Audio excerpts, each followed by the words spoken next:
The drama surrounding football never stops.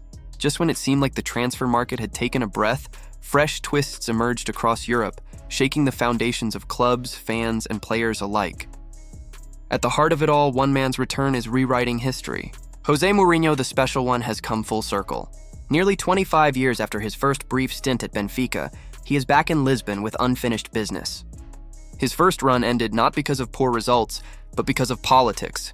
10 matches, 5 wins, and then a swift exit after a change in club leadership. Now he returns with Champions League titles, domestic league triumphs in 3 countries, and a reputation that has both dazzled and divided the footballing world. This isn't just a managerial appointment. It's a story of destiny catching up, of a man reuniting with the place where it all began. The timing couldn't be more ironic.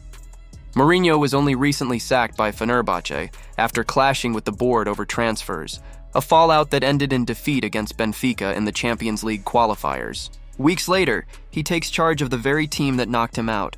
Benfica themselves had just suffered a humiliating defeat to Qarabağ, and the pressure was mounting. They needed a leader with charisma, authority, and the ability to unite fans in turbulent times. Who better than Mourinho, a man who has built his career turning chaos into theater? His debut will not be quiet. Benfica's Champions League clash on September 30th sends him back to Stamford Bridge, the ground where he became immortal with Chelsea. Cameras will swarm. Old chants may echo. And one question will linger. Does the special one still have the magic? While Mourinho prepares for his second coming, Lionel Messi is carving out the final chapters of his legendary story. Whispers of a return to Argentina or a Saudi reunion with Cristiano Ronaldo have been silenced.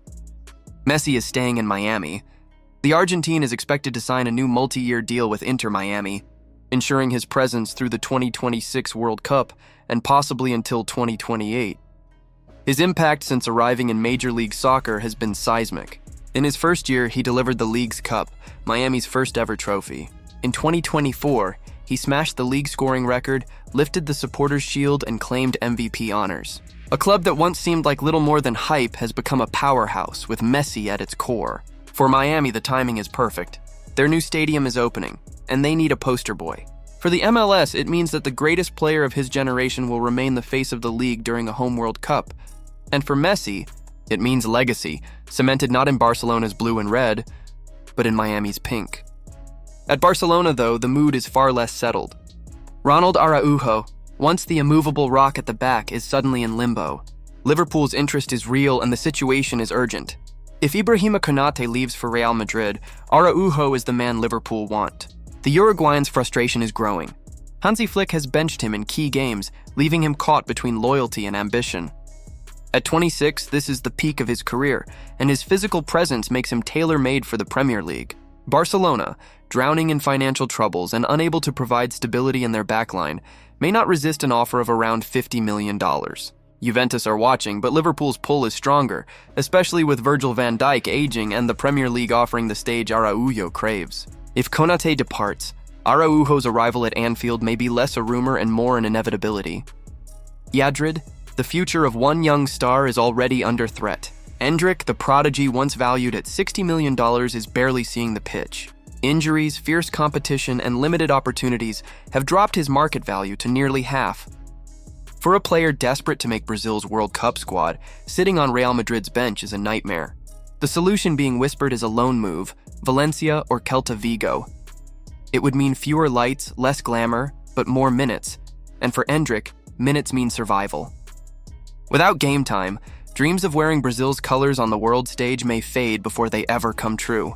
Sometimes the hardest decision for a young star is to step down before stepping up again. And then there is Dani Olmo. PSG, driven by Luis Enrique's vision, are circling with intent. Barcelona's price tag is steep, $70 million, but financial necessity may force their hand. Olmo's story at Barcelona has been bittersweet. Brought in from Leipzig with great expectations, he delivered in his first season, but injuries and the rise of Fermin Lopez have pushed him aside. With just 1 assist in 4 games this season, Olmo is no longer indispensable. For PSG, he could be the missing link in midfield, a player Enrique knows and trusts from Spain's national team. Negotiations are already underway, with Olmo's agent speaking to Barca's sporting director. For the Catalans, selling him would solve both a sporting and financial dilemma. For PSG, it could be the statement signing to reignite their midfield dominance. These stories intertwine into a single truth. Football is never still. Managers return, legends settle, stars rise, and others stumble. Mourinho's homecoming, Messi's MLS loyalty, Araujo's restless ambition, Endrick's fragile dream, Olmo's uncertain future. Each saga reminds us that behind every headline lies a tale of pressure, ambition, and reinvention. The pitch is not just where games are played. It is where history loops back, where choices echo, and where destinies are rewritten. What do you think? Can Mourinho restore his aura at Benfica, and is Messi truly closing his career in Miami?